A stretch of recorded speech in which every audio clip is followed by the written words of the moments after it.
ये मदरसे के मनाज़र देखें कि ये मदरसा है मारफ इस्लाम। ये देखें, ये बोर्ड लगा हुआ है और कहाँ लगा हुआ है, किस जगह पे लगा हुआ है। ये कब्ज़ा है। एक तो रोड कम बना है, ये मंजूर कॉलोनी नाले का ये रोड है, रोड कम बना है। ये देखें कि 13 फुट रोड है और जो पीछे 2-4-3 फुट जगह बनी है उस पर भी कब्ज़ा हो गया है। और ये 1 वे ये रोड है, लेकिन आना जाना ये डबल ट्रैफिक है। ट्रक भी इधर कोई डबल आते हैं और अमूमन फंसे होते हैं।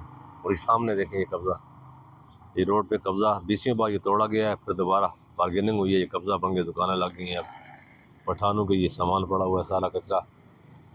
जितना भी ये नाले का कचरा देखें, कोई सफाई वाला नहीं है। आगे जाके तो नाला बिल्कुल बंद हो जाता है, मुकम्मल तौर पे हराली है। उसके ऊपर बच्चे वगैरह कचरा चुनने वाले ऊपर चढ़ के ये कचरा